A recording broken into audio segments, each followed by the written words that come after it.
Support comes from Hampton Roads Community Foundation, partnering with donors from all walks of life to improve southeastern Virginia through grants, scholarships, and leadership initiatives. Learn more at hamptonroadscf.org.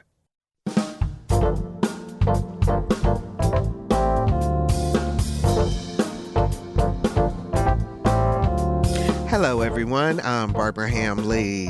The Eastern Shore of Virginia, 70 miles long and home to a little over 50,000 people. Agriculture and aquaculture are the ways of life for most of its residents, and they know firsthand the effects of climate change and sea level rise on their way of life. Up next on Another View, how Eastern Shore residents are adjusting to new normals in light of environmental changes, and how a new WHRO documentary brings light to the struggles and triumphs of those who love this peninsula between the Atlantic Ocean and the Chesapeake Bay. Stay tuned. Another View is next, right after this national, regional, and local news from NPR and WHRO News.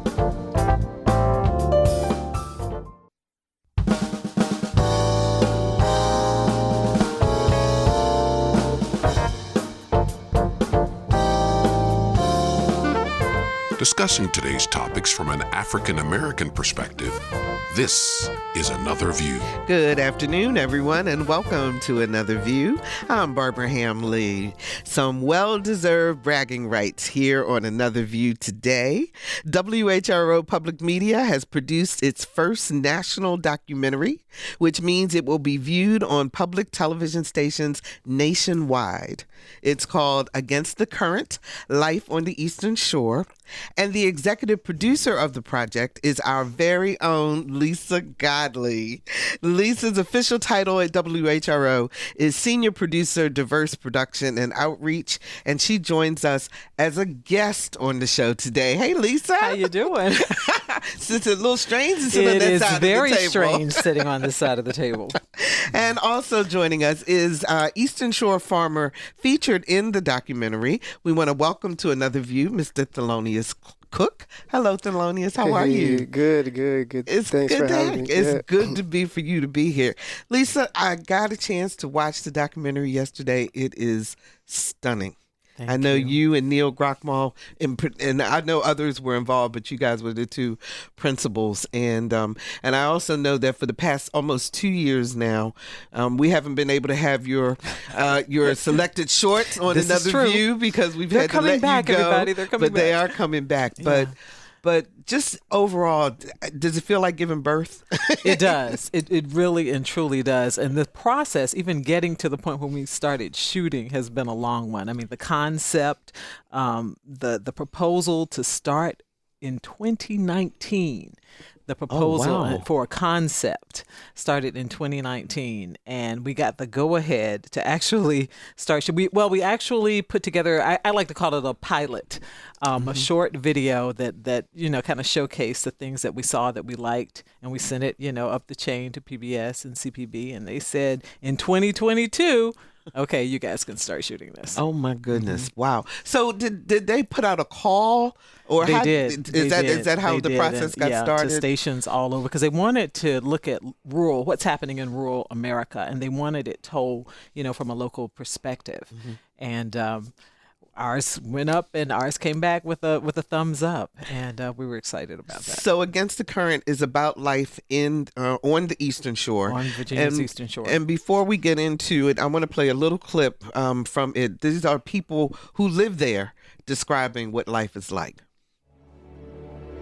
I often refer to the Eastern Shore of Virginia as the last frontier of the Eastern Seaboard. The Eastern Shore is nestled right in a narrow sliver of land between the Atlantic Ocean and Chesapeake Bay. It's wild, natural, it's historic, it's spiritual, it's a home.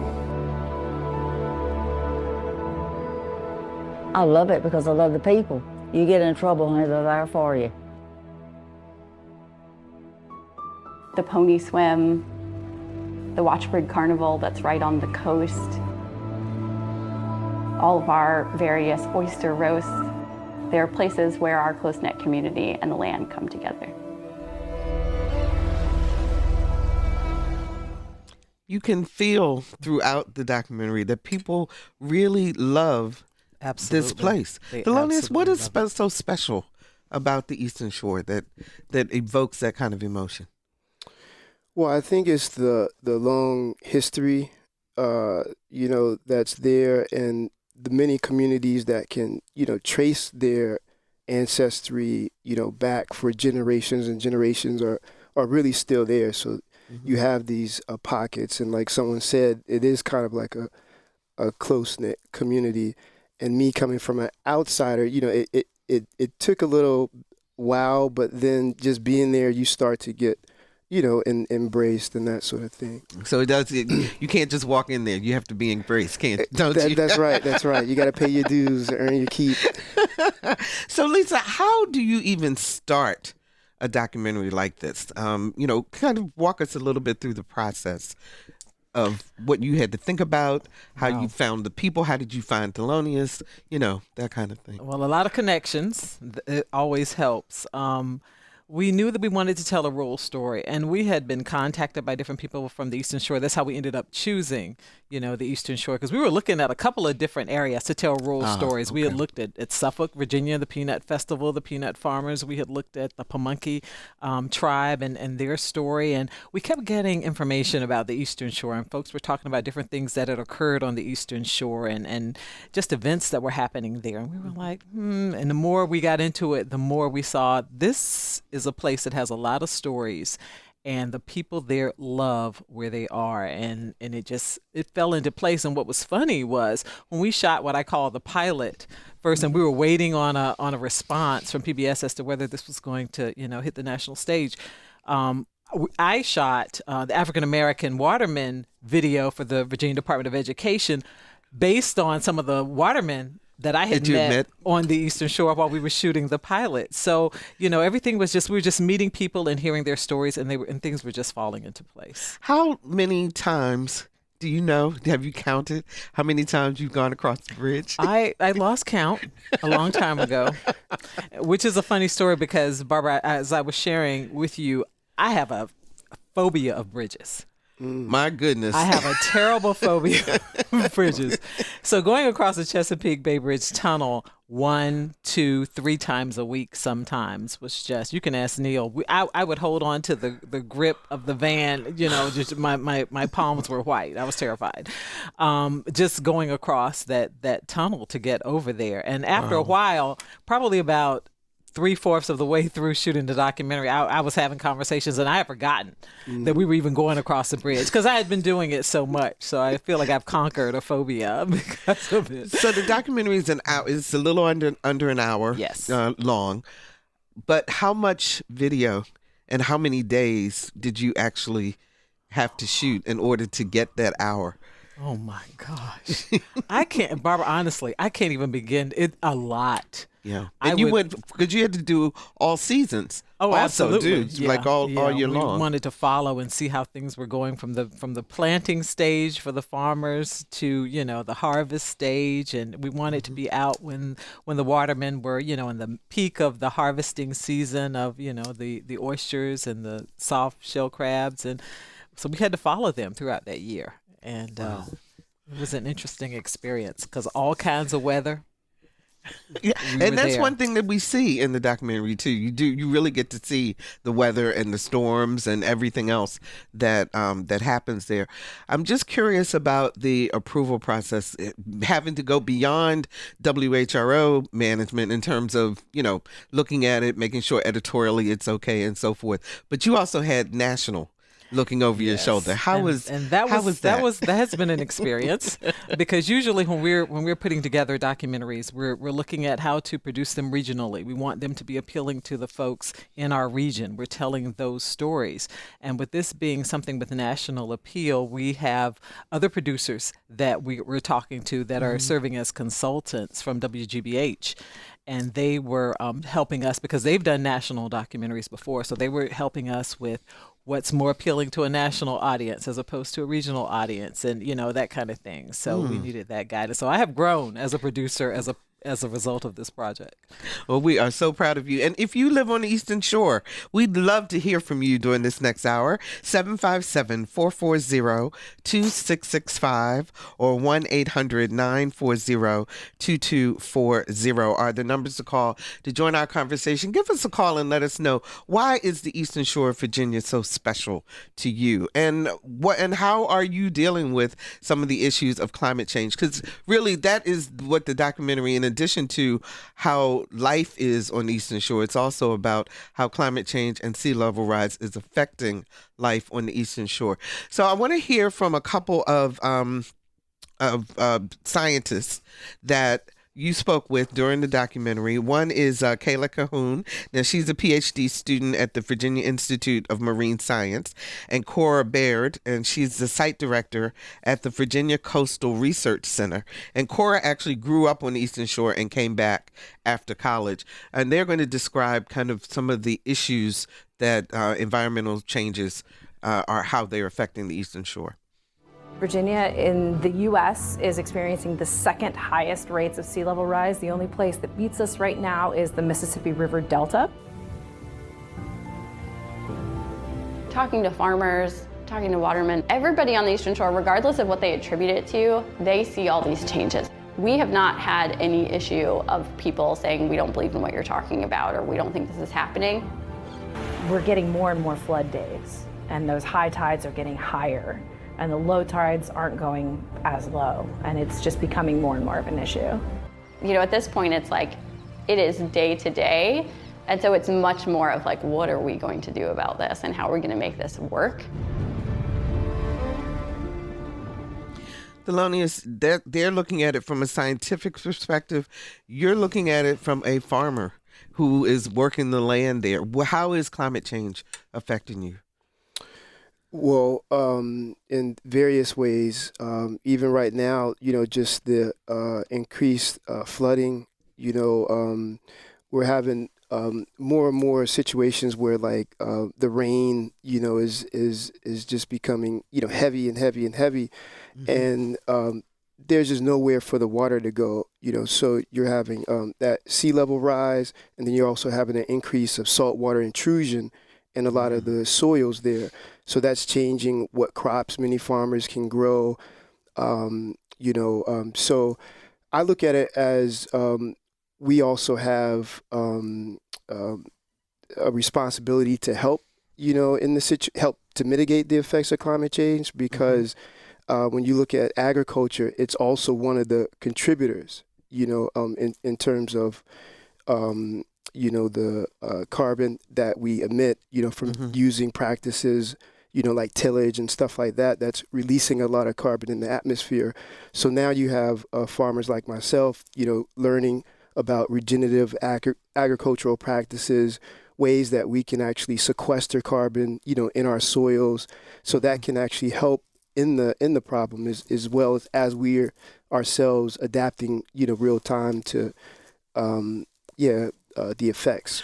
So I was reading an article where they were talking about how the larger farmers are using this regenerative techniques, but you say this is just the way that we were taught how to farm, because you do a lot of work by hand and not with big machines and so forth. Can you describe your farm? Yeah, so I have a 5-acre farm. I'm considered a small or medium-sized farm. Mm-hmm. I grow mostly diverse vegetable crops, herbs, cut flowers, things that are going to end up on people's plates. And so the way I farm, it's thinking about human health as well. That's one of the reasons that inspired me to farm in the beginning, was just having access to food. And so a thing that a lot of indigenous people know is that when you build the soil, you take care of the soil, that's actually what's going inside of you. Mm-hmm. So I don't farm with, using chemicals, herbicides, pesticides, anything like that that's going to, have a negative impact on, not only my, myself, people I'm selling it to, So did you grow up with the farming family? we grew up with a garden, in the backyard, in Hampton, Virginia, and it, right in the middle of Shell Road, and you would never know that, this land was back there. During the summer times, a lot of times that was, my chores. Me and my sister, we grew up pulling weeds and picking beans and growing our own collards and that sort of thing. So yeah, it was definitely something that was instilled in me growing up. But you went to college for IT. That's right. So how did you wind up on a farm? Yeah, there was no plan there. There was no plan to be farming, when I left Hampton. But looking back, there were a number of events I think that led me this direction. One of those I can distinctly remember, like during my time at JMU studying, IT. I just moved off campus, and me and my roommate at the time were, going out to the grocery store to buy some food. This is our first time, buying food and stuff like that. And I'm looking everywhere for collard greens. That's what I grew up on. So I'm looking for where the collards are. And he's like, what, like he's got all his stuff. And I said, yeah, I'm trying to find the collards. He said, okay, I know where they are, and takes me down the canned food aisle and pulls off the glory greens off the, off the shelf. And I hadn't seen it, before. I'm always you never seen collards in a can. Yeah, and I remember calling my mom, you ever heard of glory? And she was just laughing, yeah, I had to use it before, but yeah, it was.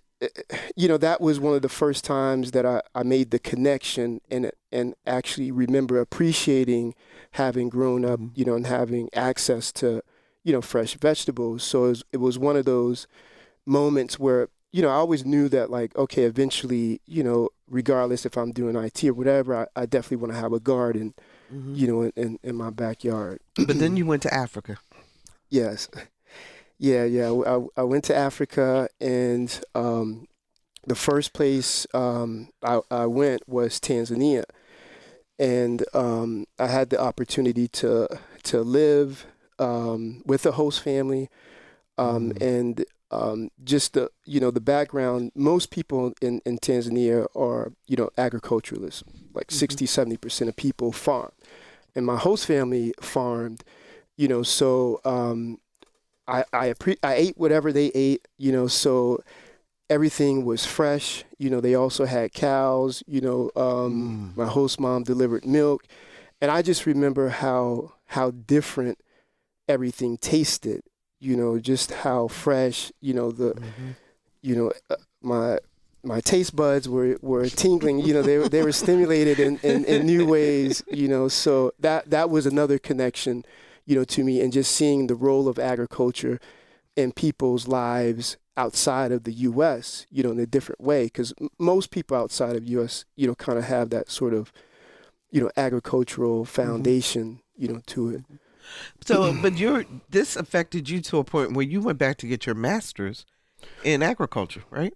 Well, it was sustainable development. Sustainable development, and at that time I was still still a technologist. So I was looking at, how can I help folks here on the ground, because already at that time we were seeing the effects of climate change, in developing countries, and I was looking at ways we can use technology to help people in agriculture, for example, And so, so I went and did my master's in practicing sustainable development with a focus on information and communications technology for development.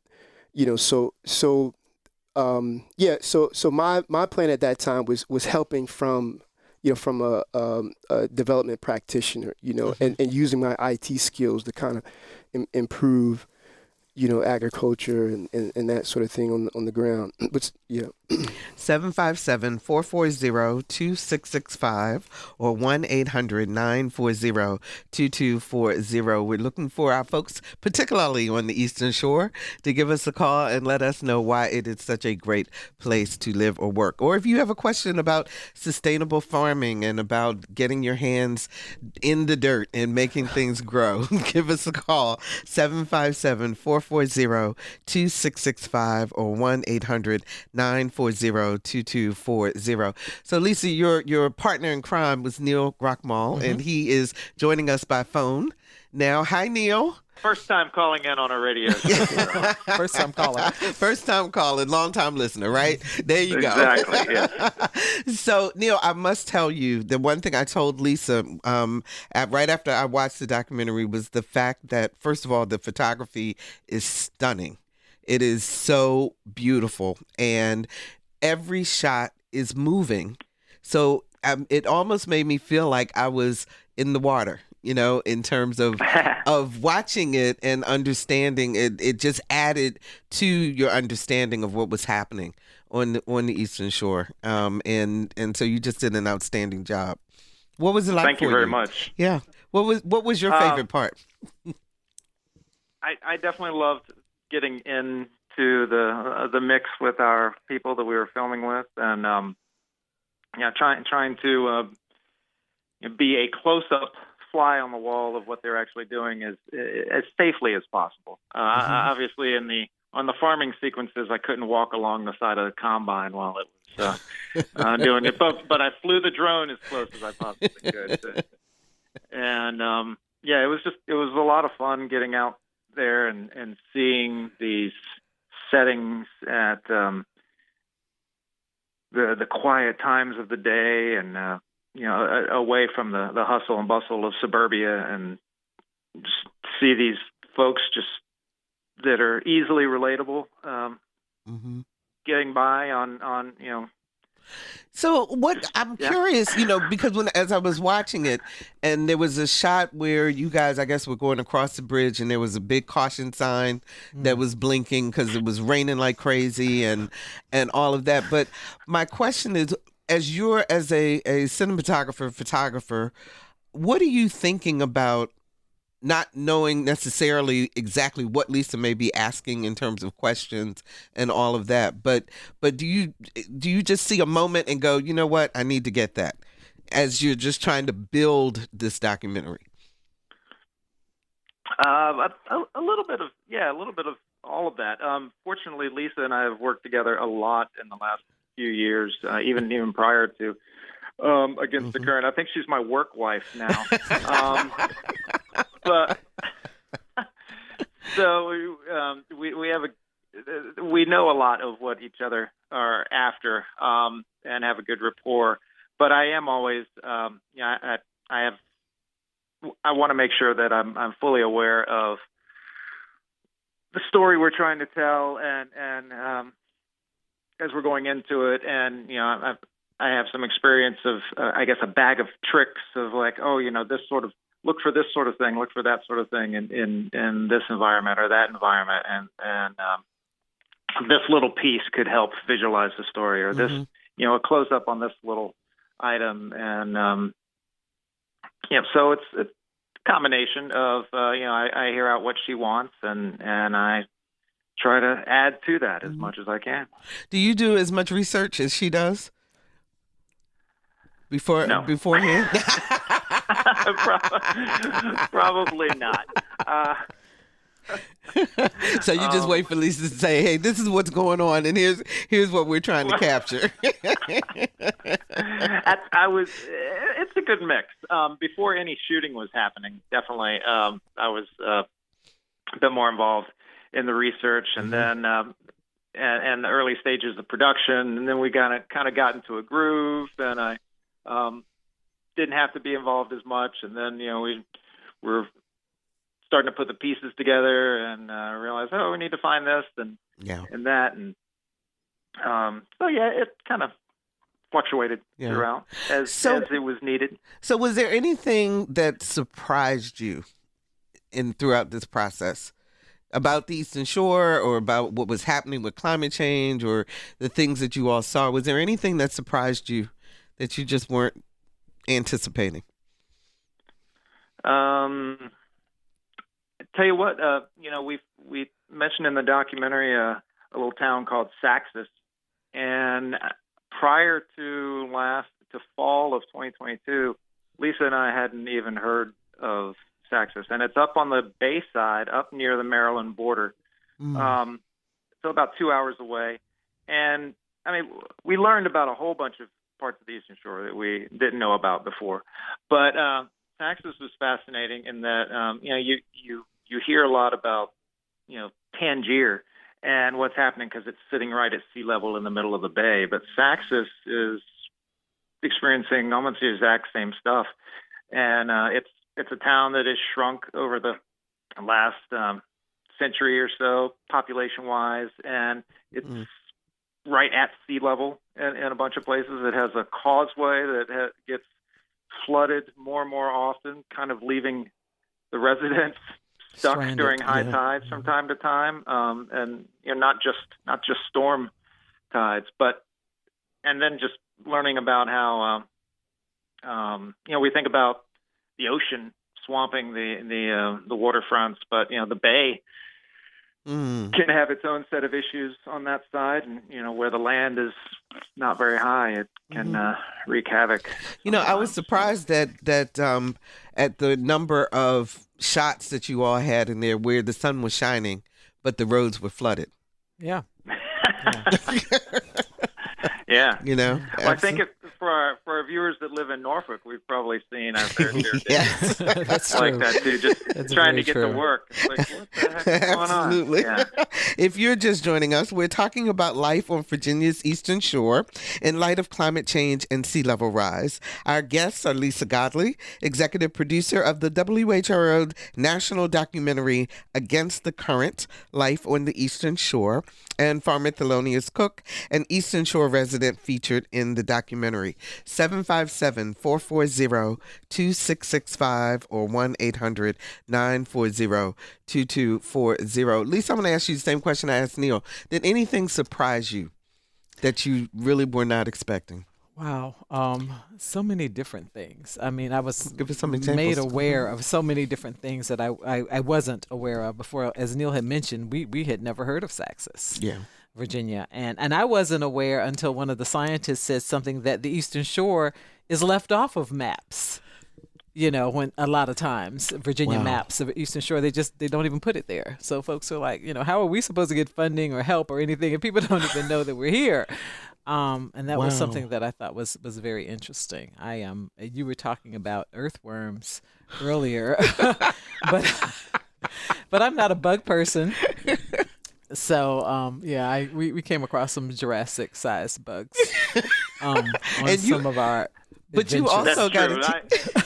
Go ahead, Neil. We all learned how Lisa is not a bug person. Yeah, but Lisa, that's you also a whole separate episode right there.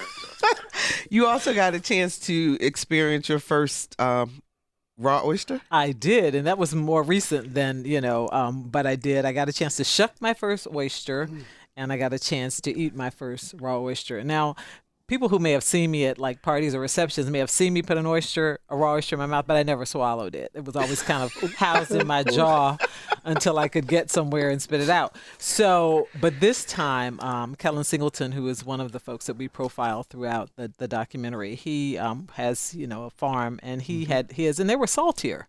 And when I tasted that, I was like, cool. So you like that one? Yeah, it wasn't. One of the things that struck me about the documentary is the number of people who won, like you did, Thelonious, who went away, went to college, kind of did their thing, came back to farm or to be on the water, and now are having children, and they want to leave that legacy. I mean, so it's like nobody's saying we want to go away because of climate change. Well, it's such a beautiful part of the country.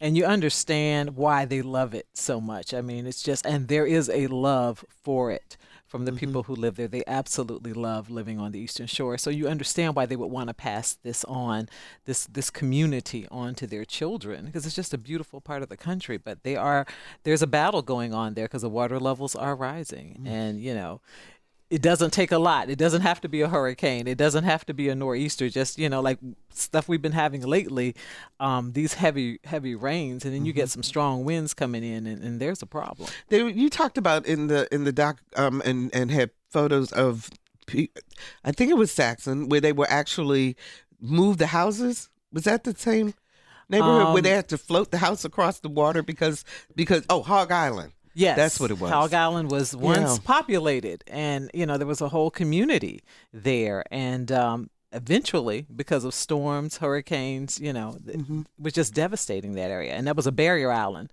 and the barrier islands are incredibly important to the Eastern Shore because they're blocking and keeping things from just eroding away.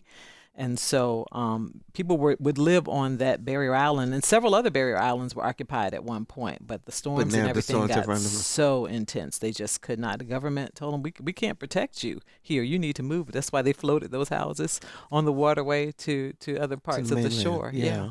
So, Thelonious, do you worry that your farm at some time will be underwater?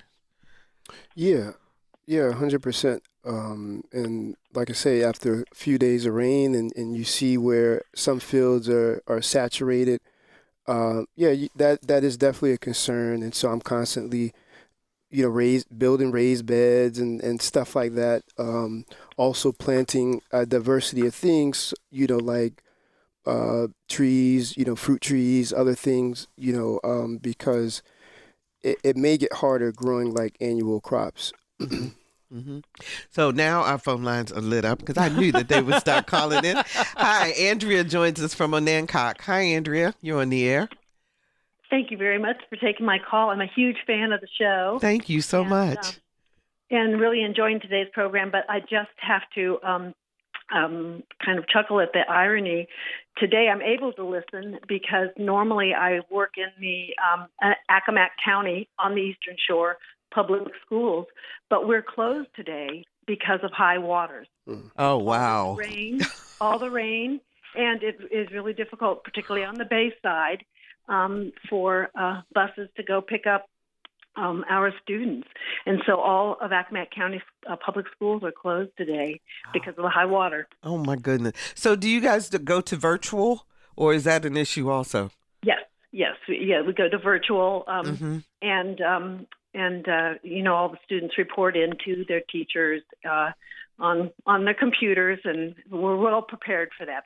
All the students have packets of supplies and assignments that they have always at the ready at home for such a day as this. So it's well cared for, but it's happening more and more. Yeah. And this week we were really hard hit with all the rain. Andrea, are you a native of the Eastern Shore?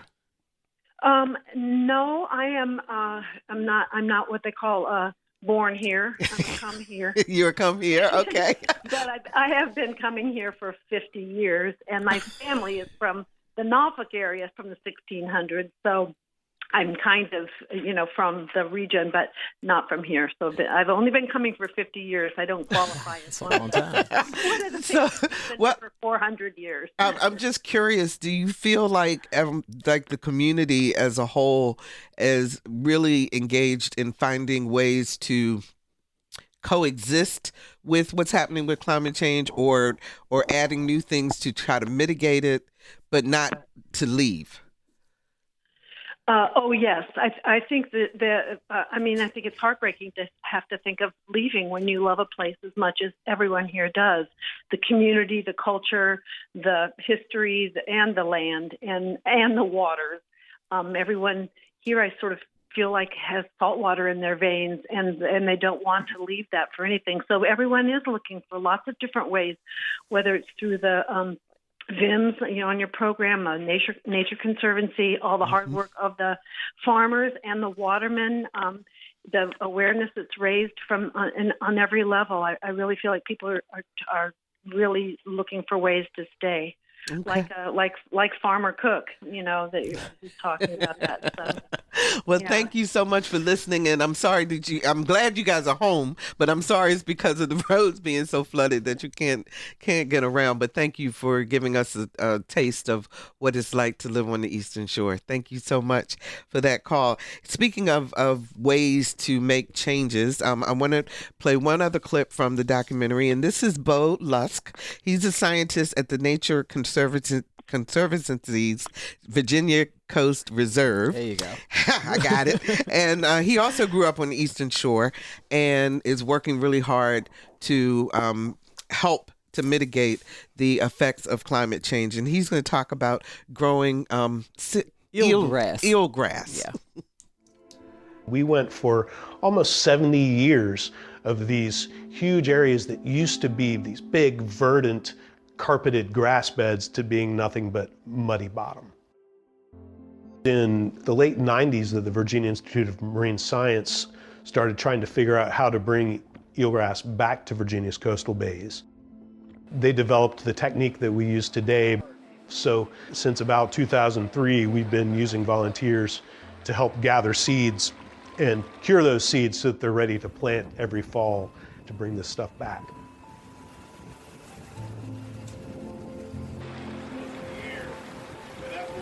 We've gone from 70 years of having no eelgrass on the seaside to planting a little over 600 acres of grass.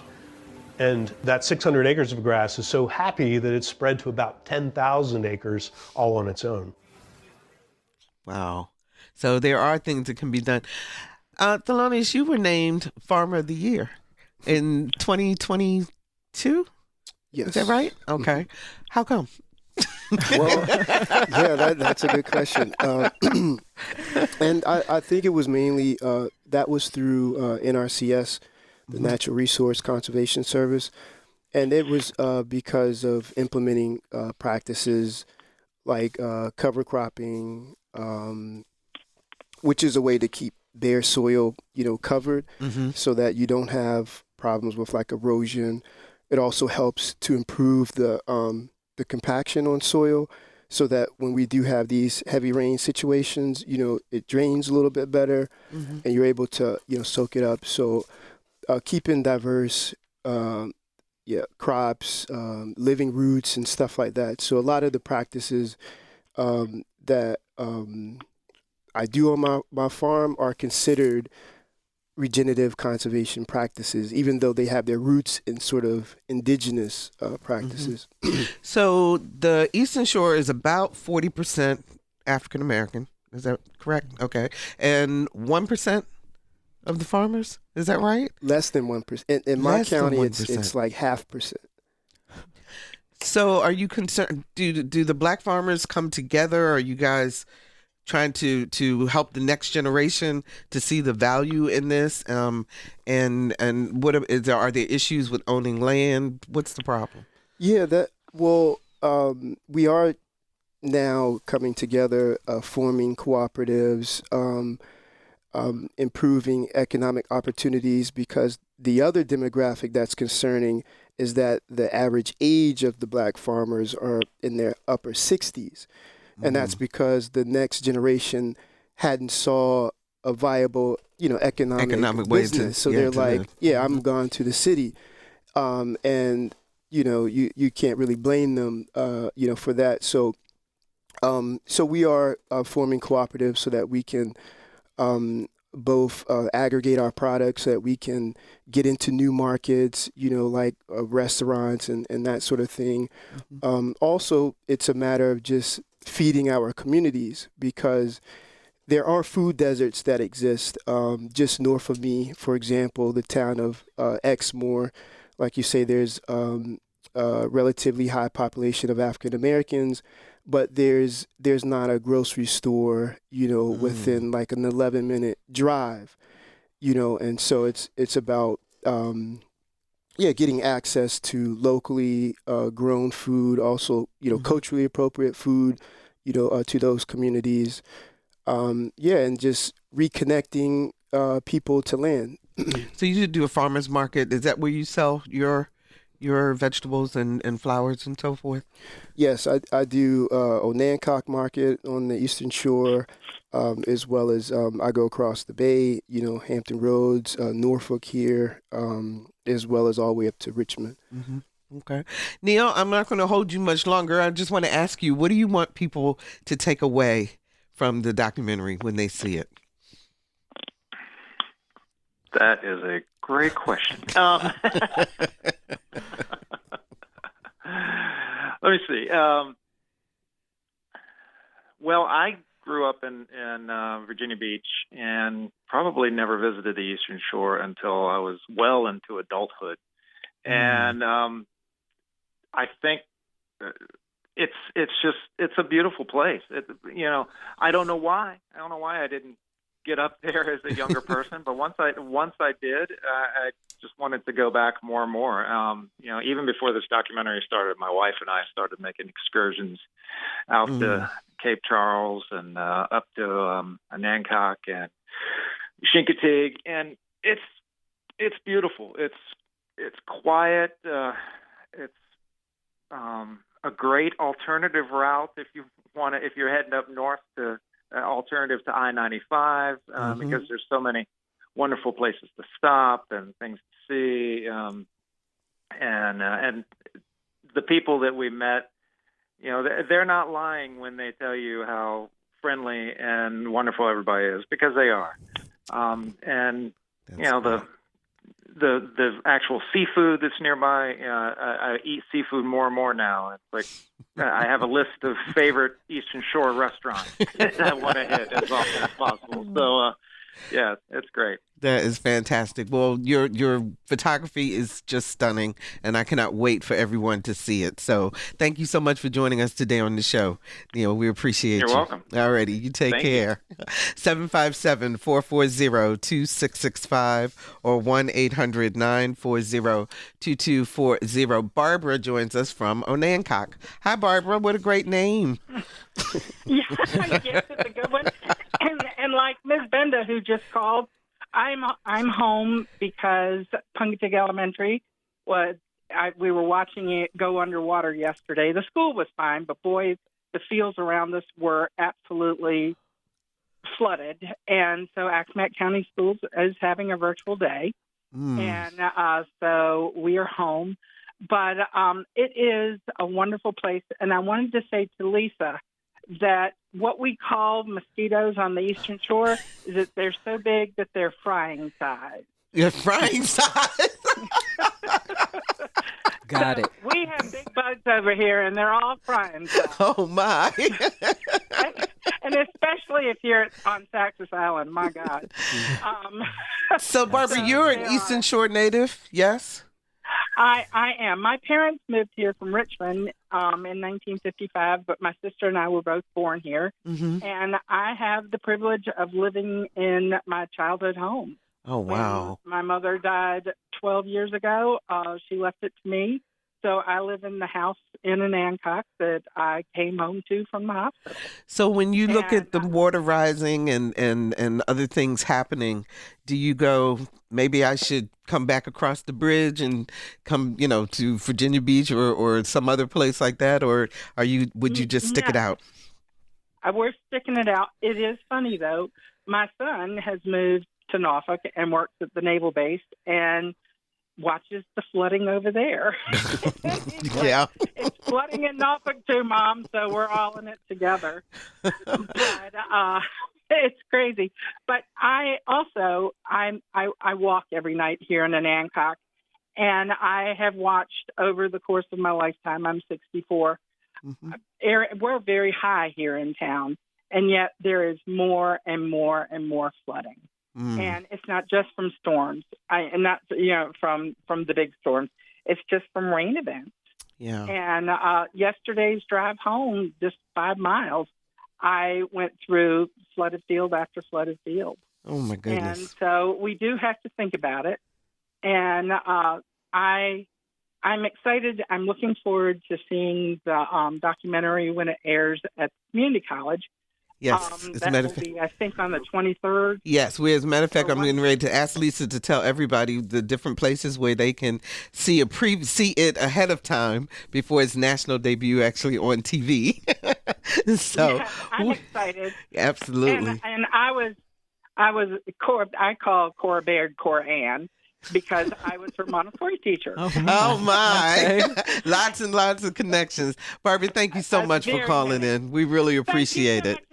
Really enjoying the show. Thank you. Thank you. So, Lisa, tell us, there are going to be several screenings of the documentary prior to its debut on national TV, correct? We will have 4 screenings prior to the actual launch, both locally and before the world launch. So the first one will be Saturday, March 23rd at 3:30 at Eastern Shore Community College. And if you go to the WHRO events page, you can register to reserve your seat because it's free and open to the public, but you got to have a seat reserved.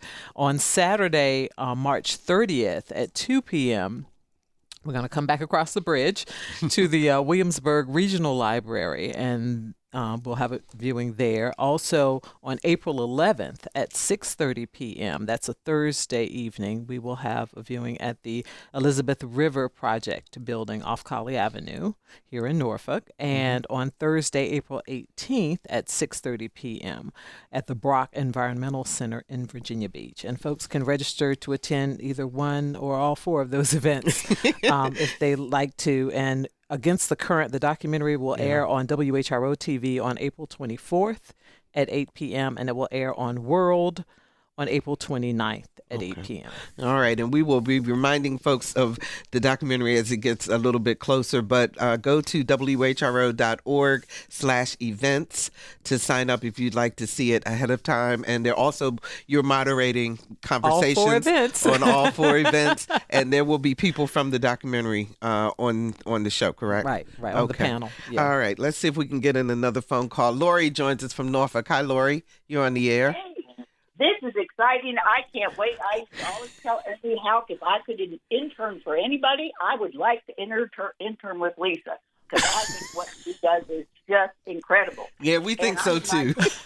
I'm in my 70s, but I took Bert up on. I used to work up at the spaceport, and I took Bert when he was looking for radio stations to buy to add to the WHRO family. We went up on. I took him up on top of one of the launch pads.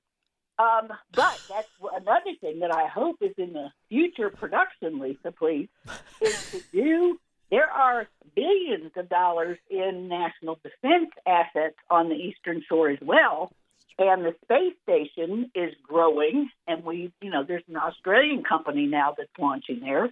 All kinds of sophisticated research gets done over there, and it's an extraordinary place. And we had to design the new launch pad for the rocket to go to the space station in a special way to accommodate the sea level rise. So the Eastern Shore it's an exciting place worth fighting for, and I can't wait to see your documentary. I just think this is wonderful. Thank you, Lori, for the call. We really appreciate it. So, Lisa, people are excited for you. I'm excited. It's funny that Lori would mention the rocket launch. That's one of those things that folks there love to see. They do picnics and cookouts, and whenever there's going to be a rocket launch out there, the pony swim, of course, in Chincoteague is a big deal.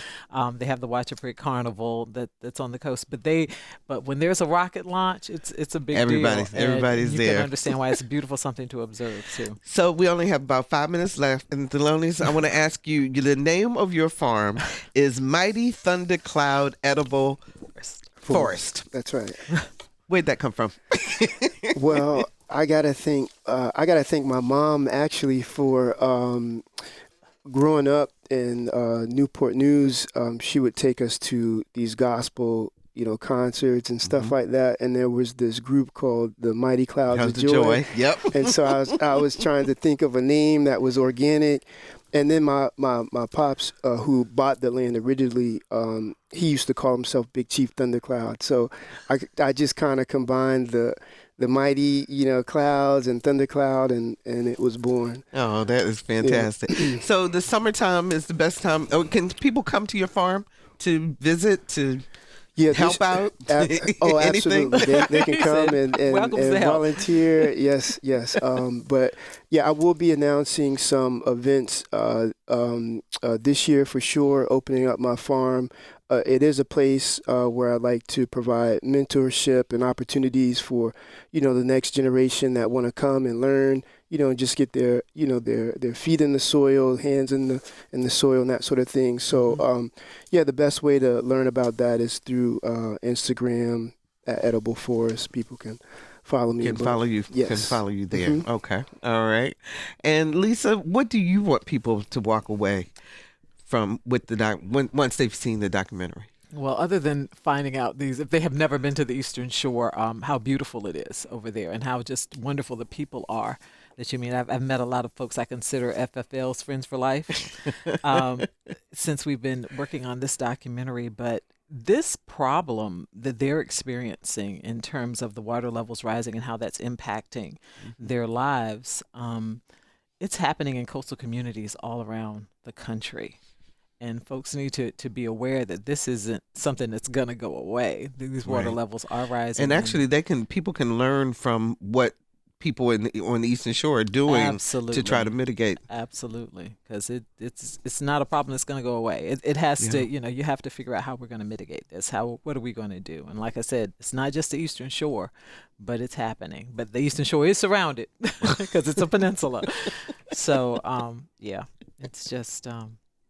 But if you haven't been there, please go. It's a beautiful place. It really is. It sounds like it. And it sounds like the people are just so rich and wonderful that, we've been over there. We did our show. The Dewdrop Inn. The Dewdrop Inn, which was one of the most favorite shows of Another View that people still talk about for this day. So trying to look at the whole idea again of the Black Farmer Cooperative. What are young people telling you about farming when they come and kind of check it out? Yeah, so I think what I'm seeing is, number one, there is an influx of young people coming. So that's been encouraging. But their view of agriculture is much different. It's not the conventional, tractor or even old McDonald's, that sort of thing. But people really want to come out there and connect. They want to be in nature, and I think I don't know, there seems to be a collective sort of shift that's happening. And so I had to shift in my own thinking and going from just getting people here and driving it like a slave ship, because I'm a market farm, you have to grow and take it to market. Right. Mm-hmm. And then I had to slow down and give people time to actually just be out there.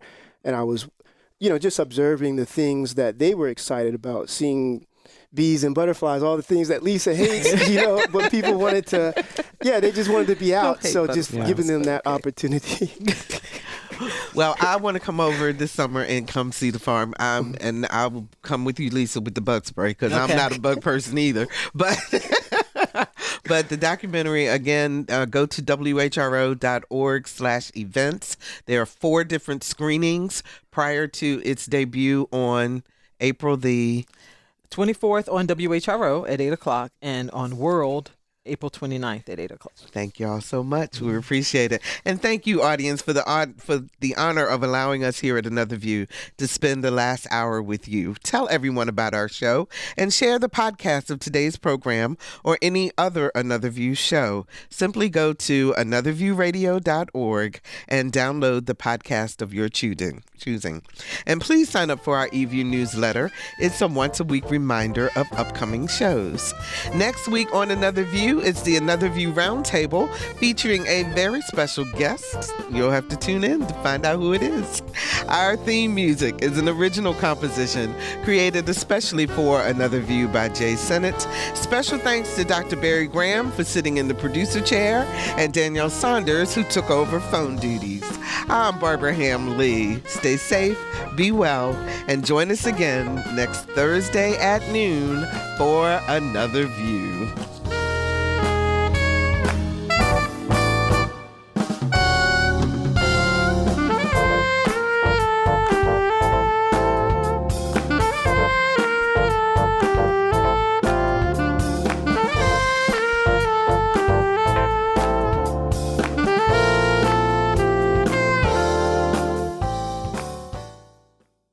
Support comes from Hampton Roads Community Foundation, carrying out your charitable wishes forever, whether it's helping shelter animals, feeding the homeless, enhancing the arts, or supporting students. Learn more at leaveabequest.org.